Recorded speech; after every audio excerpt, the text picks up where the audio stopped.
Hi, എല്ലാവർക്കും മിജിസ് കിച്ചൻ്റെ പുതിയൊരു വീഡിയോയിലേക്ക് സ്വാഗതം. ഞാൻ നിങ്ങളുടെ സ്വന്തം ഈ ചേച്ചി. എൻ്റെ പ്രിയപ്പെട്ട ഓരോരുത്തർ സുഖമായിട്ടിരിക്കുന്നു. ദൈവം സഹായിച്ച് ഇവിടെ സുഖമായിട്ടൊക്കെ ഇരിക്കുന്നു. ഇന്നും ഒരു ദിവസം ദൈവം ദാനമായി തന്നതിന് ദൈവത്തിന് നന്ദി പറയാം.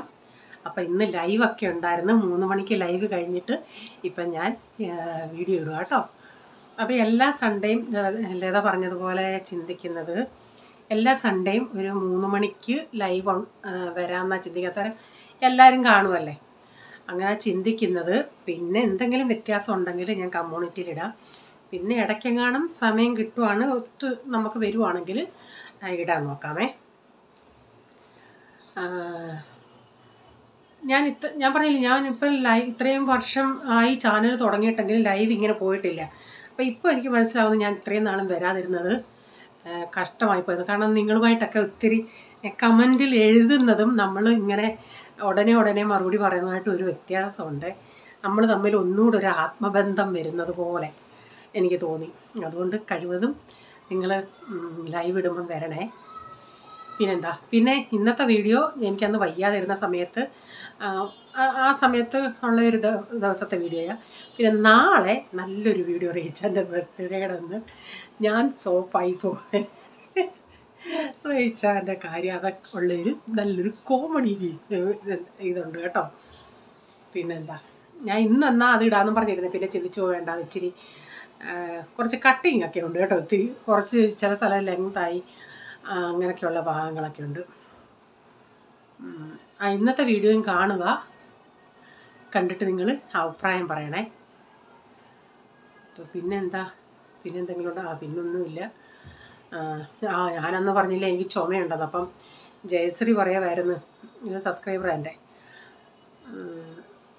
പുള്ളിക്കാരിക്ക് 3 മാസം കൊണ്ട് ചുമ കുറവില്ലെന്ന്. അതാ ഈ ചുമ വന്ന മനുഷ്യർക്കൊരു വല്ലാത്ത അവസ്ഥയാണ്. നമ്മൾ എന്തോ അനുഭവിച്ചു പോകും. പനിയുണ്ടെങ്കിൽ പോട്ടെന്ന് പറയും, ഇത് പനിയില്ലാത്ത ഒരു ചുമയും. ഞാൻ ചിന്തിച്ചേ കൈക്ക് ഇപ്പം നിങ്ങൾക്ക് ഇതിൽ കൂടെ ഞാൻ പിന്നെ ഇതിൻ്റെ അകത്ത് പറഞ്ഞില്ലായിരുന്നോ, ലൈവിൻ്റെ അകത്ത് നിങ്ങൾക്കിത് തോന്നുമ്പം നിങ്ങൾ കാണുന്നത് എൻ്റെ ഇടത്തെ ഷോൾഡർ, ഇതെൻ്റെ വലത്തെ ഷോൾഡറാണ് കേട്ടോ. ഞാനിങ്ങനെ ഫ്രണ്ട് ക്യാമറ ആയതുകൊണ്ട് അങ്ങനെ ഇടത്തേയായിട്ട് തോന്നിയത്. എനിക്കിങ്ങനെ തിരിഞ്ഞു കിടക്കാം. എന്നിട്ട് നമ്മുടെ ഈ ബ്രസ്റ്റിൻ്റെ താഴെ ഒരിടത്തും ആ സൈഡ് എനിക്ക് റൈറ്റ് സൈഡ് തിരിഞ്ഞു കിടക്കാൻ ഒക്കത്തില്ല.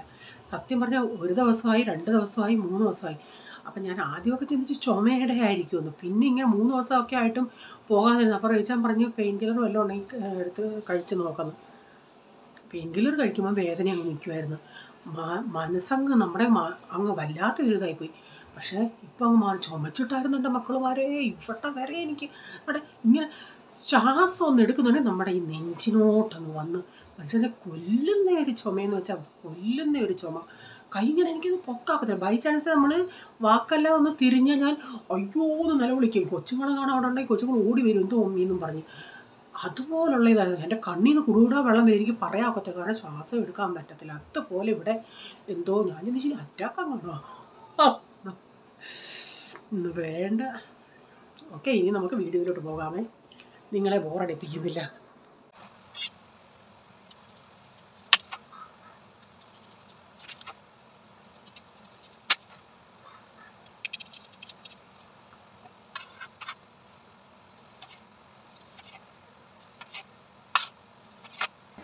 അപ്പം ഈ ചായ നിട്ടതേ നമ്മുടെ ജിബി കൊച്ചു പറഞ്ഞില്ലായിരുന്നോ, ജിബി പ്രമോദ് ചേച്ചി ചായയും വെള്ളവും പാലും കൂടെ ഇതുപോലെ ഞാൻ ചെയ്യുമായിരുന്നു മോളെ. പക്ഷേ കൂടുതലും അവർക്ക് ടേസ്റ്റായിട്ട് തോന്നിയിട്ടുള്ളത് മറ്റേ ടൈപ്പാണ്. അപ്പം ഞാൻ ഇന്ന് ജിബി കൊച്ചു പറഞ്ഞതല്ലേ, അതുകൊണ്ട് ഞാൻ ഇന്ന് അങ്ങനെ ഉണ്ടാക്കിയത് കേട്ടോ. പാലും വെള്ളമൊക്കെ ഒന്ന് തിളച്ച് വരാറായണേ തേയിലപ്പൊടി ഇട്ട് അതവിടെ നിന്ന് തിളച്ച് വരട്ടെ. അപ്പോൾ ഇന്ന് ബ്രേക്ക്ഫാസ്റ്റ് ഉണ്ടാക്കുന്നത് ആലു ടിക്കി വാങ്ങിച്ചതുണ്ടായിരുന്നു. എനിക്ക് വയ്യാന്ന് അറിഞ്ഞതുകൊണ്ട് റീച്ചാൻ പിന്നെ ജിയോ മാർട്ടിൽ നിന്ന് ആലു ടിക്കി വാങ്ങിച്ചിട്ട് ബർഗർ ബണ്ണും വാങ്ങിച്ചു. അപ്പോൾ 4 ബർഗർ ബണ്ണേ ഉള്ളൂ. ഞാൻ ഈ ആലു ടിക്കി എല്ലാം ഒന്ന് ഇച്ചിരി ഫ്രൈ ചെയ്തെടുക്കുന്നുണ്ട്. നേരത്തെ നമ്മൾ ഈ ഡി മാർട്ടിൽ നിന്ന് വാങ്ങിക്കുമ്പോൾ ഇതിനേക്കാൾ വലിയതായിരുന്നു, ഇത് പക്ഷേ ചെറുതാണ്. അപ്പോൾ 4 ഞാൻ ഇവർക്ക് ഉണ്ടാക്കിയിട്ട് പിന്നെ ഞാൻ ചിന്തിച്ച് ബ്രെഡിൻ്റെ അകത്തൂടെ ഉണ്ടാക്കിയിട്ട് ഇവർക്ക് ഈ ബർഗർ പോലെ ടിഫിന് പ്രീസമോന് കൊടുത്തു വിടുകയാണെങ്കിൽ അവൻ ശരിക്കും കഴിക്കും. കാരണം അതിൻ്റെ അകത്ത് നമ്മൾ ഈ ഉള്ളിയൊക്കെ വെക്കുന്നതുകൊണ്ട് അത് ചിലപ്പം വെളിയിലെങ്ങാനും പോയാൽ അതിന് ഒരു ഇതാവുണ്ടെന്ന് പറഞ്ഞ് ഞാൻ ബ്രെഡിൻ്റെ അകത്ത് വെച്ച് അവന് ടിഫിൻ കൊടുക്കാമെന്ന് വെച്ച്. അപ്പോൾ ഇതൊക്കെ രാവിലെ കണ്ട ആൾ കഴിച്ചോളും. 5:30 ആൾ എണീക്കുന്നതല്ലേ, സാധാരണ അവന് രാവിലെ അങ്ങനെ കഴിക്കാനൊരു മനസ്സ് കാണത്തില്ല. അങ്ങനെ ഞാൻ ഇതൊക്കെ ഒന്ന് ഫ്രൈ ചെയ്തെടുക്കട്ടെ. അത് ഞാനൊരു 6-7 ഇന്ന് എടുത്തിട്ടുണ്ട്. 10 എണ്ണം കണ്ടായിരുന്നു തോന്നുന്നു ഒരു പാക്കറ്റിൽ, അത്രയും കണ്ടായിരുന്നു. അപ്പോൾ ഞാൻ അതെല്ലാം ഒന്ന് വറുത്തെടുത്തിട്ട് പിന്നെ അടുത്ത ടൊമാറ്റോ ഉണ്ടല്ലേ അതുകൂടെ ഒന്ന് ഇങ്ങനെ ചെറുതായിട്ടൊന്ന് വാട്ടിയെടുക്കാമെന്ന് വെച്ച്, എന്നിട്ടത് ബർഗറിൻ്റെ അകത്ത് വെക്കാമെന്ന് വെച്ച്. ഇപ്പോൾ ഇത് നമുക്ക് അല്ലാതെ ഞാൻ ടോസ്റ്ററിൻ്റെ അകത്തൊന്നും വെക്കത്തില്ലല്ലേ, അതുകൊണ്ടാണ് ഞാൻ എനിക്കല്ലാതെ ഈ വാട്ടാതെ പച്ചക്ക് സവാള ഇത് വെച്ചാലും എനിക്കിഷ്ടമാണ്. പക്ഷേ പോളിനൊന്നും അതിനോട് അത്ര ഒരു ഇതില്ല, അതുകൊണ്ടാണ് ഞാനിതൊന്ന് വാട്ടിയിട്ട് വെക്കാമെന്ന് വെച്ചത്. ജസ്റ്റ് തീ അങ്ങ് ഓഫാക്കി ആ ചൂടിൻ്റെ അകത്ത് ഇതുകൊണ്ട് ആ ടൊമാറ്റോ ഇടുമ്പോഴത്തേക്കിന് അതൊന്ന് വാടും. അപ്പോൾ ഞാൻ ജസ്റ്റ് 1 മിനിറ്റ് പോലും ഒരു സൈഡ് ഇട്ടില്ല, പിന്നെ മറ്റേ സൈഡോട്ട് ഇട്ടിട്ട് പെട്ടെന്നെങ്കിൽ കോരി, അപ്പോഴത്തേക്കിന് അതങ്ങ് വാടി. അതെല്ലാം ഇങ്ങനെ കോരി എടുത്തിട്ട് പിന്നെ സവാള ഇതുപോലെ, സവാള പക്ഷേ ടൊമാറ്റോ പക്ഷേ ഇളകിയൊന്നും പോകത്തില്ല. സവാള പക്ഷേ അങ്ങനെയല്ല, ഒന്ന് വാടുന്ന ഉടനെ അതിൻ്റെ ഇതളുകളങ്ങ് വിടും. അതുകൊണ്ടത് എടുക്കുമ്പോഴൊക്കെ നമ്മൾ സൂക്ഷിച്ചെടുക്കണം. ഇപ്പോൾ ഒരു കുഴപ്പമില്ല, അതൊന്ന് ജസ്റ്റ് ഒന്ന് വാടുമ്പോഴത്തേക്കിന് അതങ്ങ് ഇതളുകളൊക്കെ അങ്ങ് വിട്ട് പോവും. പക്ഷെ എന്നാലും ഞാൻ ആ ഇതളുകൾ വിട്ട് വരുന്നതാണ് ആന്നേലും ഞാൻ ബർഗറിൻ്റെ അകത്ത് വെക്കും. അങ്ങനെ ഈ ഉള്ളി ഇങ്ങനെ ഒന്ന് വാട്ടിയെടുക്കുന്നത് കൊണ്ടൊരു പ്രത്യേക ടേസ്റ്റായിരുന്നു. പ്രൈസനോട് ഞാൻ ആദ്യം കഴിക്കാൻ വേണമെന്ന് ചോദിച്ചാൽ വേണ്ടാന്ന് പറഞ്ഞു, കാരണം നേരെ വെളുക്കുകയല്ലേ. അപ്പം പിന്നെ ഞാൻ പറഞ്ഞ് അപ്പച്ചൻ കഴിക്കുന്ന കണ്ടോണ്ടേ അവൻ പറഞ്ഞ് നോക്കട്ടെന്ന് പറഞ്ഞ് ഒരു കടി കടിച്ചു. ഞാൻ പറഞ്ഞ് വേണ്ടെങ്കിൽ മോൻ വെച്ചേരെ, ഉച്ചയ്ക്ക് അമ്മ വെച്ചേക്കാം, ഉച്ചയ്ക്ക് വന്ന് കഴിക്കുക.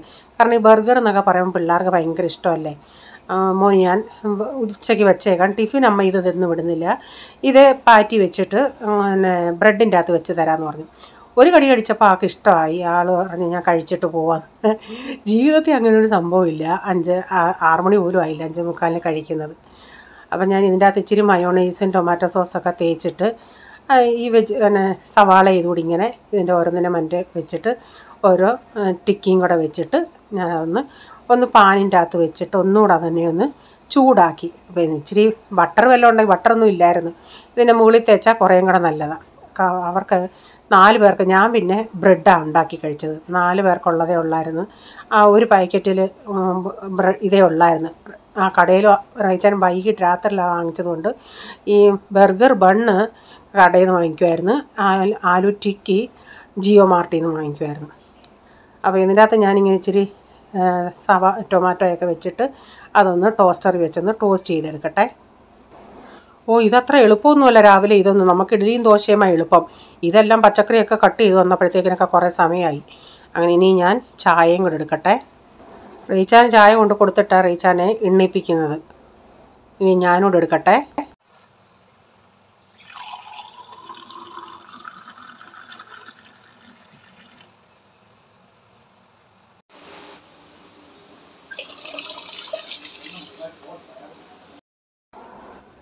അപ്പോൾ അതിനൊക്കെ ശേഷം പിന്നെ കൊച്ചിൻ്റെ എല്ലാം കഴിഞ്ഞു, പോൾമോൻ്റെയും കഴിഞ്ഞതിന് ശേഷം പിന്നെ കഞ്ഞിക്ക് വെള്ളം വെച്ച് അരിയൊക്കെ ഒന്ന് കഴുകി അടപ്പത്തിട്ടിട്ടുണ്ട്. ഇന്ന് ചുമന്നേരിയാണ് ഇട്ടത്.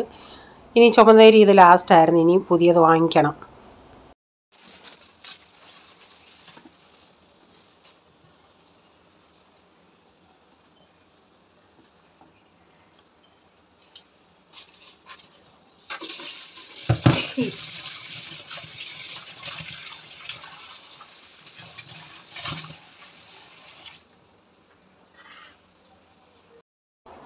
അങ്ങനെ കിട്ടാതിരുന്ന് നമുക്കൊരു സാധനം കിട്ടി.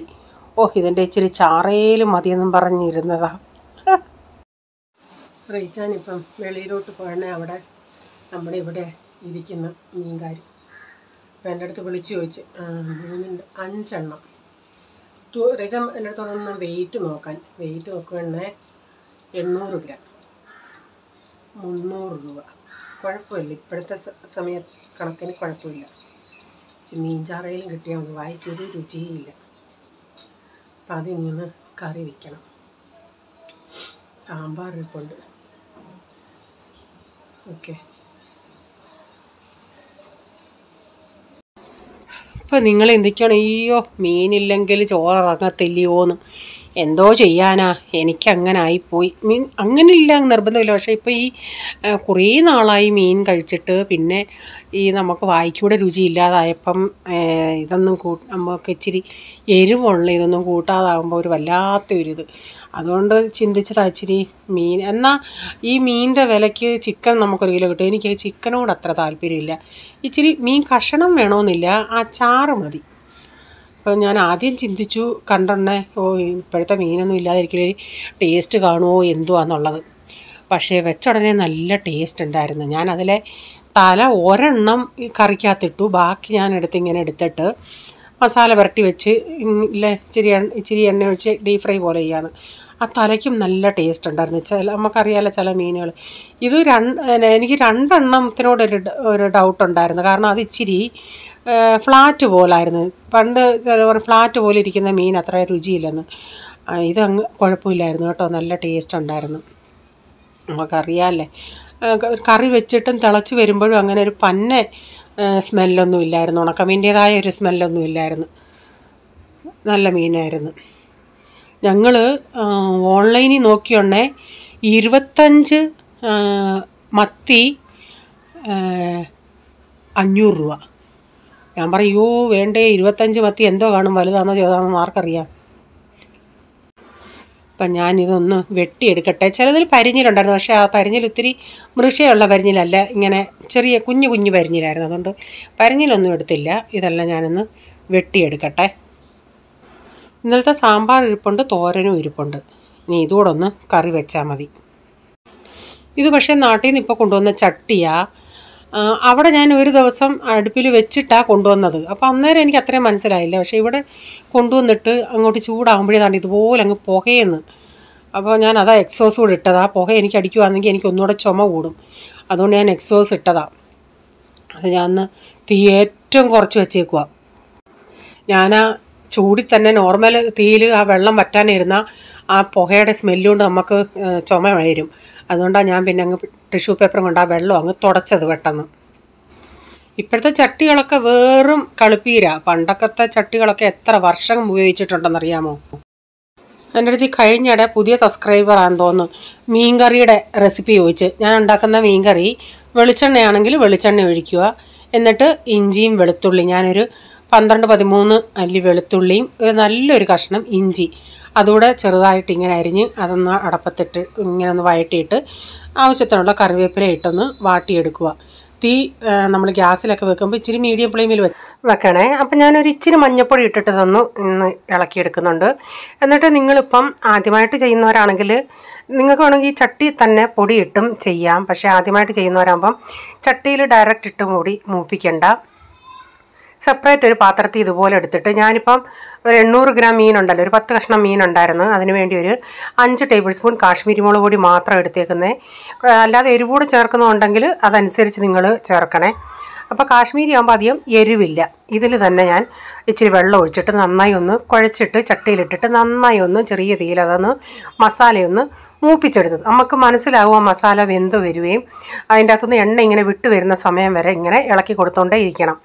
എന്നിട്ട് നമ്മൾ വെള്ളത്തിലിട്ടിരുന്ന പുളിയും കൂടി ഇതിൻ്റെ അകത്ത് ഇട്ട് കൊടുത്തിട്ട് ആവശ്യത്തിനുള്ള വെള്ളവും ഉപ്പും ഞാൻ ഉലുവാപ്പൊടിയും കൂടെ ഇപ്പോൾ ഇതിൻ്റെ അകത്ത് അങ്ങ് ചേർക്കുവേ. ഞാൻ മല്ലിപ്പൊടി ചേർക്കാറില്ല, ചുരുക്കം ചിലപ്പോഴെങ്ങാണേ മല്ലിപ്പൊടി ചേർക്കാറുള്ളൂ. മല്ലിപ്പൊടി ചേർക്കണമെന്നുണ്ടെങ്കിൽ നിങ്ങൾ ഇച്ചിരി ചേർത്തോ. പക്ഷേ മല്ലിപ്പൊടി ഒത്തിരി ചേർക്കുമ്പം കറി പന്നലാവുകയും ചെയ്യും. അങ്ങനെ ഞാൻ മല്ലിപ്പൊടി ചേർത്തിട്ടും വെളിയിൽ ഞാൻ ഒരു ദിവസമൊക്കെ കറി വെച്ചിരുന്നാലും അങ്ങനെ പന്നലായിട്ടില്ല. അപ്പോൾ ഞാൻ ആവശ്യത്തിനുള്ള വെള്ളമൊക്കെ ഒന്ന് ഒഴിച്ച് ആ അരപ്പൊന്ന് തിളച്ച് വരട്ടെ. ഒത്തിരി വെള്ളം ഒഴിക്കില്ല. നമ്മളിപ്പം ഒരു ഉദ്ദേശം ഉണ്ടല്ലോ നമ്മുടെ കഷ്ണങ്ങൾ എത്രയുണ്ടെന്ന്.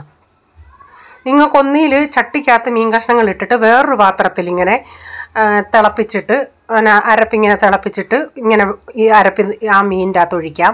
അങ്ങനെ ആകുമ്പം ആദ്യമായിട്ട് ചെയ്യുന്നവർക്കാകുമ്പം തെറ്റത്തില്ല. ഇപ്പം നമുക്കിപ്പോൾ ഒരു പ്ലാൻ ഉണ്ടെങ്കിൽ ഇച്ചിരി കുക്കിംഗ് ഒക്കെ അറിയാവുന്നവർക്കാകുമ്പോൾ അവർക്കറിയാം എത്ര മീനിൻ്റെ മുകളിൽ പരക്കെ വെള്ളം നിൽക്കാമെന്നുള്ളത്. ചില സമയത്ത് ഞാനിവിടെ ഇച്ചിരി ചാറ് ഒഴിക്കേണ്ടിയിട്ട് വേണമെങ്കിൽ ഞാൻ ഇച്ചിരി ചാറായിട്ട് എടുക്കും, ഇച്ചിരി കൂടുതൽ വെള്ളം ഒഴിക്കും. അപ്പം ഞാൻ ഈ കഷ്ണങ്ങളെല്ലാം ഇതിൻ്റെ അകത്തൊന്ന് ഇറക്കിയിട്ടിട്ട് സ്റ്റാർട്ടിങ്ങിൽ നമുക്കിങ്ങനെ സ്പൂണും കൊണ്ട് ഇങ്ങനെ ഒന്ന് ഇളക്കിയിട്ടൊന്ന് പരാപരം ആക്കാം. എന്നിട്ട് ഇതിൻ്റെ മുകളിൽ കറിവേപ്പിലയും കൂടെ ഇട്ടിട്ട് തിളച്ച് വരട്ടെ. അത് കഴിഞ്ഞിട്ട് പിന്നെ ചട്ടി ഇങ്ങനെ ചുറ്റിക്കുകയോ ചെയ്യാവേ.